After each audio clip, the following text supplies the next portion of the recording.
Bonjour à tous. Aujourd'hui, nous allons parler de La Nuit tombe. Il s'agit d'un roman d'Henri Ardel publié en 1928.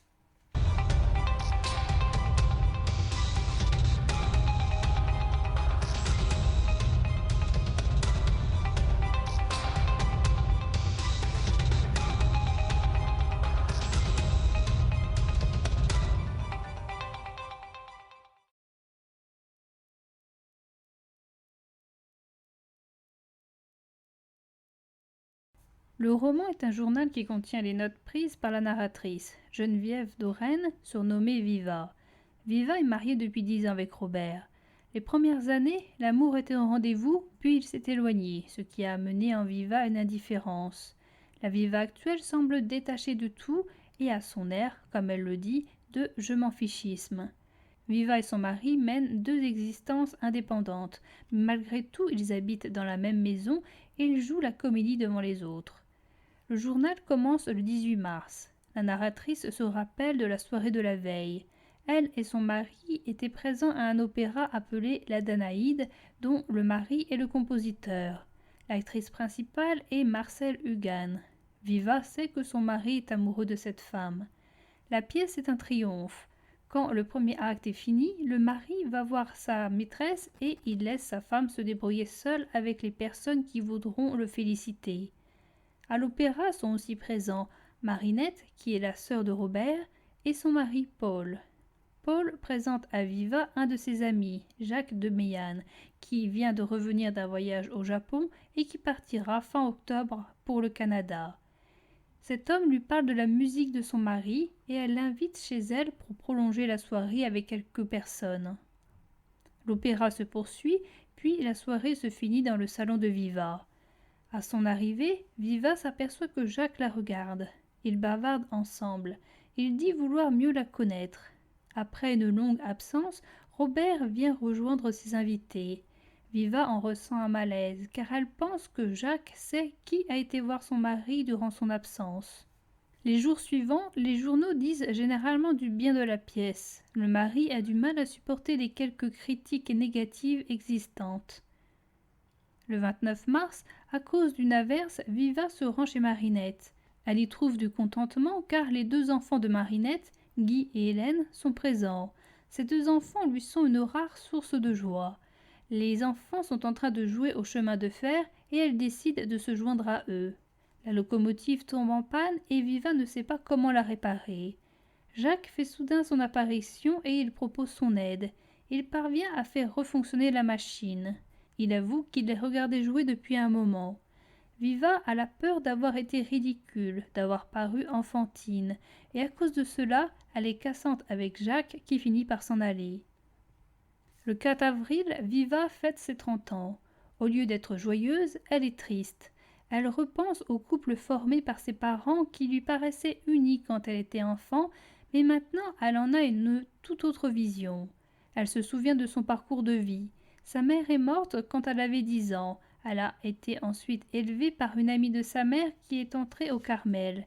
Viva s'est mariée peu de temps après. Les premières années de son mariage ont été bonnes, puis la situation s'est dégradée, ce qui a amené une perte d'espérance et de la mélancolie en Viva.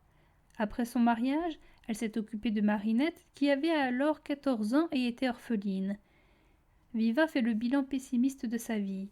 Elle n'a pas d'enfants, plus de mari, pas d'amant, pas d'amis, et elle a perdu un peu de Marinette depuis son mariage avec Paul.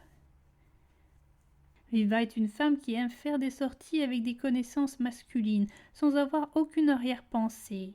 Un jour qu'elle sort avec un homme, elle croise Jacques qui ne semble pas apprécier le mode de vie de Viva. Le 17 avril, Viva assiste à un dîner donné par sa belle-sœur.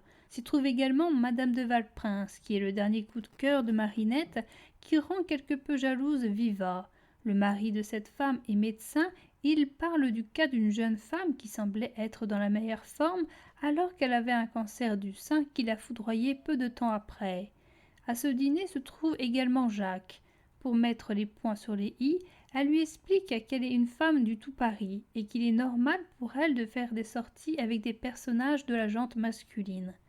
Jacques ne doit pas voir d'un mauvais œil ses fréquentations. Après le dîner, Jacques veut l'entendre chanter. Elle ne veut pas le faire maintenant, mais elle l'invite un après-midi à venir l'entendre chez elle. Quelques jours plus tard, Jacques vient effectivement chez elle. Elle chante alors que Jacques l'accompagne au piano. Le duo est magnifique. La magie est cependant cassée car Viva doit se préparer pour un dîner. Elle l'invite pour un autre moment. Un jour, en se promenant dans la nature avec son chien, Viva aperçoit un couple formé par son mari et Marcel Hugan. Ils sont si absorbés l'un par l'autre qu'ils ne remarquent pas Viva. Cette rencontre ne bouleverse même pas Viva, qui au fil des années a vu s'éteindre l'amour qu'elle avait pour son mari. Viva et Jacques se rencontrent souvent, et ils ont des conversations sur des sujets variés. Elle se rend compte que cet homme s'intéresse à elle, mais ce qui lui plaît, c'est qu'elle pense que cet homme ne lui fait pas la cour. Son mari vient lui annoncer qu'il a eu une proposition pour aller jouer la Danaïde en Amérique.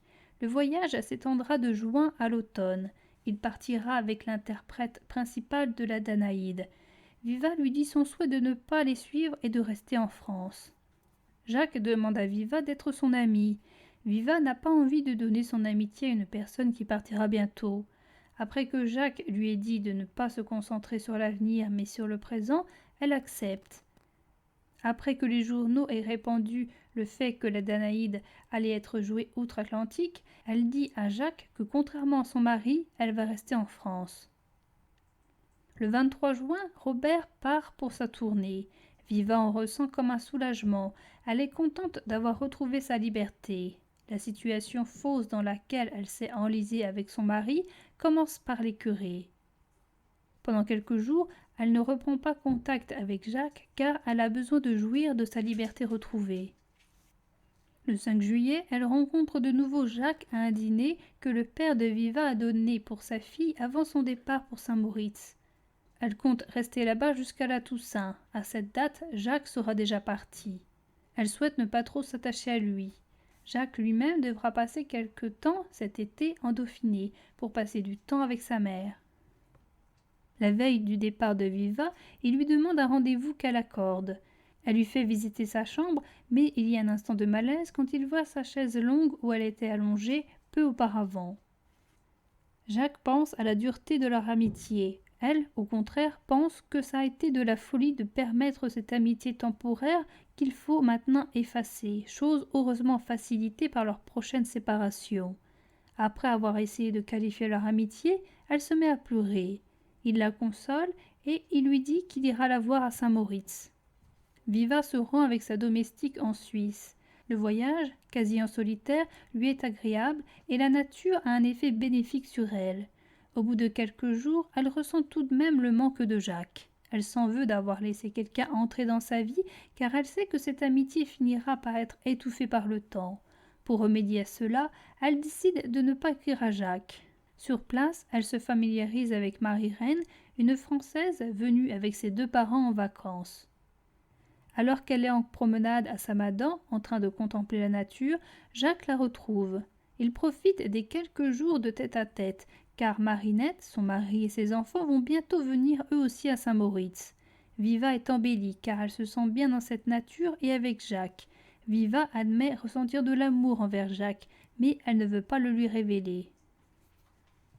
Viva apprend que son mari a été blessé suite à un duel avec un autre homme. La cause de ce duel serait l'interprète de la Danaïde. Viva, au lieu d'en ressentir de la honte ou de la jalousie, ne donne aucune importance à cet incident. Son amour pour son mari s'est éteint il y a quelques années et le fait d'être séparée de lui depuis quelques semaines a fait qu'il est tombé dans l'oubli. L'incident met un peu de distance entre Viva et Jacques. Jacques finit par lui dire qu'il pensait que si Viva acceptait la situation, c'est parce qu'elle était encore amoureuse de son mari. Viva le contredit. Elle veut se séparer de son mari ou bien demander le divorce. Le lendemain, Viva et Jacques passent leur journée ensemble à la Maloja. À l'écart du groupe, Jacques lui fait sa déclaration. Il voudrait que Viva soit sa femme. Elle ne veut pas recommencer à être en couple car la dernière fois cela l'a fait beaucoup souffrir. Elle veut juste qu'ils restent amis. Il lui propose de la rendre heureuse et dit qu'il ne veut qu'elle. Ils échangent leur premier baiser. Jacques est parti, mais il reviendra dans quelques jours. Viva veut quitter Saint-Moritz aller à Paris rejoindre Jacques et ensuite passer septembre et octobre avec son père. Jacques part quelques jours dans le Dauphiné rejoindre sa mère. Viva est attristée de l'absence de Jacques. Elle remarque pour la première fois un bobo au sein. Elle décide d'aller consulter un médecin une fois qu'elle sera à Paris. Elle prend la décision de ne rien dire à ses proches. Viva quitte Saint-Moritz et elle rejoint Jacques à Paris et ils passent ensemble de bons moments. À Paris, elle va voir un médecin. Viva a une tumeur au sein. Il faut qu'elle se fasse opérer au plus vite, mais Viva refuse. Elle préfère passer un mois avec Jacques avant son départ et de ne rien lui dire. Elle se fera opérer après son départ au Canada. Viva se doute que l'opération ne la guérira pas. Après le rendez-vous médical, Jacques vient voir Viva. Elle se met à pleurer et elle lui dit qu'elle a reçu une mauvaise nouvelle qu'elle lui fera connaître plus tard. Viva voyage en train pour rejoindre son père. Il lui trouve une mine épouvantable. Elle refuse de lui dire la vérité et elle trouve des excuses à sa mauvaise mine. Viva rejoint le lieu de son enfance. Le dimanche a lieu une partie de chasse. Sont invités Marinette et sa famille ainsi que Jacques. Viva se fatigue de plus en plus. Françoise, une des bonnes, s'aperçoit qu'elle a le même air que sa mère qui est décédée d'une maladie dont elle ne connaît pas le nom mais dont l'opération l'a tuée. Les apparitions de Jacques, seul, la ravivent quelque peu. Pour lui, elle fait attention à sa toilette. Elle se maquille pour cacher sa pâleur. Un jour, en allant à Paris pour voir Jacques, Viva rencontre Marie-Reine avec qui elle avait sympathisé à Saint-Moritz. Elle la fait venir chez elle. Jacques vient aussi et Viva les fait se rencontrer tous deux. Viva a conscience que Marie-Reine est la femme qu'il faut à Jacques. Elle le dit à Jacques qui la prend pour une folle. Elle fait tout son possible pour cacher sa maladie à Jacques et à son père. Son père lui fait remarquer son air de plus en plus maladif. Il l'a vu avec Jacques et il craint que les autres commencent à jaser, ce dont Viva se moque. Elle lui dit la vérité sur Jacques. Elle pense qu'en cas de décès, Marinette se consolera auprès de Madame de Valprince et que Jacques finira par trouver une autre femme au Canada. Elle refuse de donner son corps à Jacques, qui, lui, a de plus en plus de mal à rester sage avec elle. Le 29 septembre, Viva reçoit la visite de Robert. Il s'inquiète de son air maladif. Il a bien lu la lettre de Viva lui indiquant sa décision de vivre séparément, mais son mari ne l'a pas prise au sérieux. Elle lui révèle tout le sérieux de ses décisions. Robert a du mal à l'accepter. Il lui révèle que, comme tout Paris, il est au courant que Jacques est son amant. Elle lui dit la vérité. Jacques n'est pas son amant et elle ne se mariera jamais avec lui. Jacques part une semaine chez sa mère et après il restera peu de temps avant son départ au Canada. Viva va voir le chirurgien qui veut l'opérer de suite. Elle lui demande de ne l'opérer que dans 4 jours car elle voudrait passer les derniers jours que Jacques passe encore à Paris avec lui. Jacques part. Viva écrit à son père. Il ne saura que le lendemain l'opération qu'elle va subir. Il faudra que le père fasse parvenir à Jacques la lettre qu'elle lui a dédiée dans le cas où l'opération se passerait mal. Elle écrit des mots d'adieu pour Marinette et sa famille et même pour Robert. Elle part vers la mort sans résistance. 3 semaines plus tard, Jacques reçoit la lettre de Viva, ce qui signifie qu'elle est décédée. Il s'agit d'une lettre d'adieu dans laquelle elle lui explique qu'elle aimerait qu'il refasse sa vie, peut-être avec Marie-Reine. Henri Ardel est une auteure de romans sentimentaux pour dames qui se situe majoritairement durant la première partie du XXe siècle. Ces romans sentimentaux ont plus ou moins un siècle et ils sont tombés dans un relatif oubli. Le roman sentimental possède en lui-même 2 contradictions. Il est souvent rejeté. Il est vu pour la plupart comme une sous-catégorie de livres pour femmes idiotes en mal d'amour. Et pourtant, il est très lu. Il est lu dans le monde entier. Il est lu par toute classe d'âge et dans toutes les catégories sociales. Les romans sentimentaux font souvent beaucoup de ventes. Ainsi, la maison d'édition Harlequin publiait par mois 110 titres dans le monde, soit plus de 3 livres par jour, et il vendait 4 livres par seconde en 2012.